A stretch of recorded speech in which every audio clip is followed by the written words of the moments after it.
sa punto ng pag-uusap namin, sabi niya, wala na yung Daddy Frankie, sabi niya.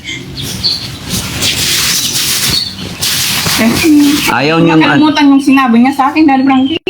Ha? Wala daw akong karapatan dyan sa bahay namin kasi babae ako. Dapat daw yung asawa ko ang nag-uwi sa akin. Eh, wala nang bahay yung asawa ko. Lahat ng anak may karapatan.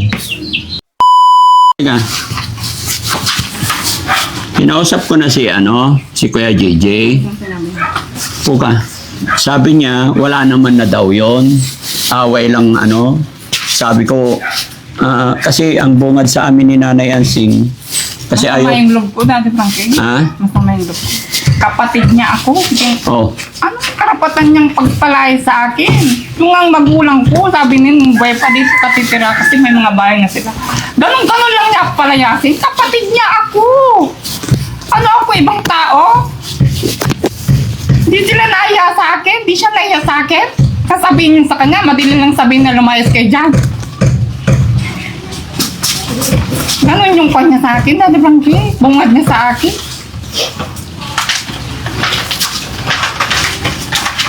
Hindi ko sukat akalain na mag-iisip sila ng ganyan sa akin pag ganito.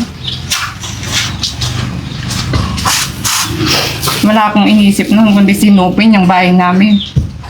Tapos ngayon, darating sa puntong ganito na sasabi sila sa akin ng ganyan. Ano ako, ibang tao? Kapatid nila ako, punso ako. Ako pa yung nag-aalaga sa kapatid namin. Sinabi ko kasi sa kanya ngayon, sabi ko, Kuya JJ, Ang tapang-tapang niya noon na magsalita sa akin. Ngayon, nandiyan ka, tamimi siya. Gusto kong magharap dito pero ayaw mo pumunta eh. ayaw. Alam niya kasalanan niya. Anong karapatan niya magpalay sa akin? Dali pang Kaya nga wag mo nang problemahin yun. Baka pagod lang siya noon. Hindi, dali pang umaga noon.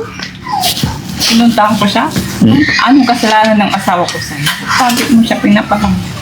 Yung sinaktan daw niya ako. Tapos ngayon, awin na yung mag-asawa niya. Kailangan ko yung asawa ko. Nakatuwang sa mga anak ko. Naiintindihan mo naman siguro ako. Maliliit pa yung mga anak ko. Tapos bandang huli, sasabihin niya. Yun na, pinapalayas kami sa bahay namin. Pero ngayon, sinabi ko sa kanya, pinuntahan ko siya doon. Hindi lang namin binidyo, camera kasi ayaw pumayag nung anak. So, nire-respeto naman namin. Kaya lang sabi ko kay Kuya JJ, pagdating namin, ang nirereklamo ni Nanay Ansing na inaway mo daw siya. Kaya kung maaari mag-usap kayo ng maayos para hindi kayo nag-aaway pagdating ng blessing. Kasi 2 araw na lang blessing na.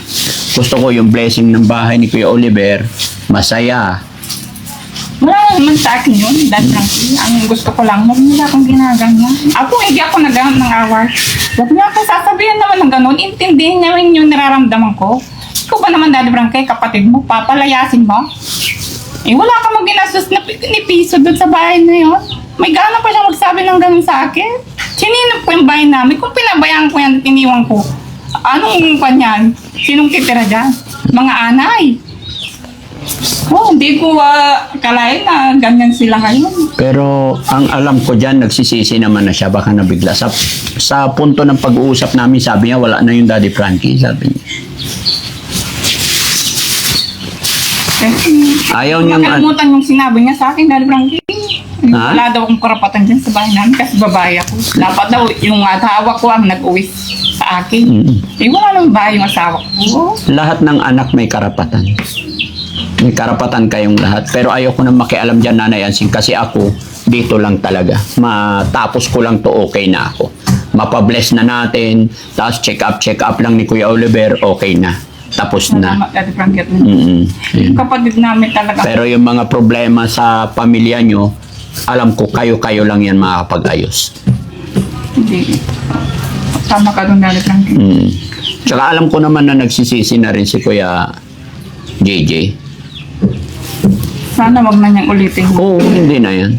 Kasi nakakasakit din sa loob, Daddy. Ano kayang gusto naman? Ang maganda niyan, puntahan mo dito lang kami. Puntahan mo. Kausapin mo. Kayong 2 lang magkapatid. Sige, puntahan mo. Para magkaayos na kayo. Kampante rin ako.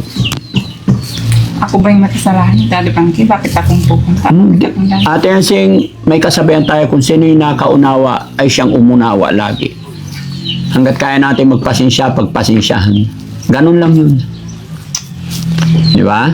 Para maayos na. Ayaw ko yung iiwasan kayo.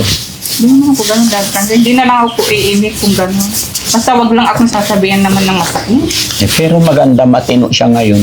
Hindi siya lasing ngayon. Di kausapin. Sabi ko pa dati Frankie, si Kuya Oliver may sakit sa pag-iisip. Daig mo pa yung may sakit sa pag-iisip.